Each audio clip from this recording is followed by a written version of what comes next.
بسم اللہ الرحمن الرحیم۔ شروع اللہ کے نام سے جو بڑا مہربان نہایت رحم کرنے والا ہے۔ خوش قسمت ہوتے ہیں وہ مرد جن کے کردار کی خوشبو پا کر خود عورت اظہار محبت کرے۔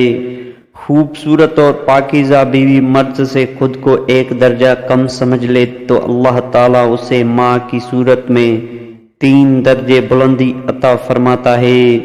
قرآن پاک میں فرمایا گیا ہے جو عورت تمہیں پسند ہے اس سے نکاح کر لو۔ باپردہ عورت غیرت مند بھائی، غیرت مند باپ اور غیرت مند شوہر کا فخر ہوتی ہے۔ محبت اور احساس کرنے والا شوہر اللہ پاک کی خاص رحمت ہے۔ مرد کی وفا کا پتہ عورت کی بیماری میں لگتا ہے کہ کھوٹا سکہ ہے کہ کھرا، اور عورت کی محبت بے روزگاری میں پتہ چلتی ہے کہ وہ کاغذی ساتھی ہے یا واقعی شریک حیات ہے۔ کمزور سے کمزور عورت بھی طاقتور ہو جاتی ہے جب اسے عزت دینے والے مرد کا ساتھ مل جاتا ہے۔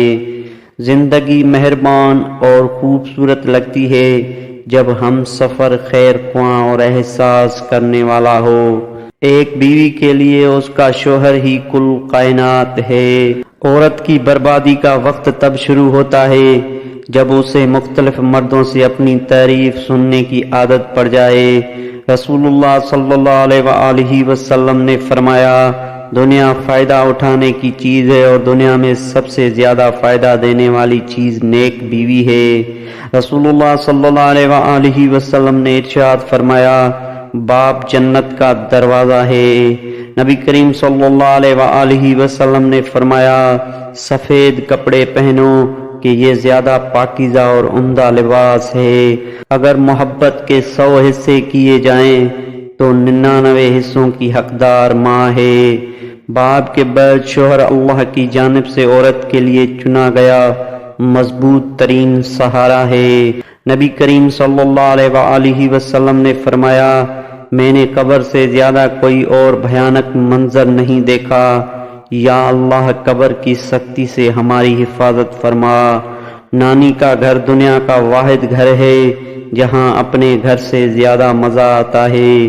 رسول اللہ صلی اللہ علیہ وآلہ وسلم نے فرمایا کہ خالہ ماں کی جگہ ہوتی ہے۔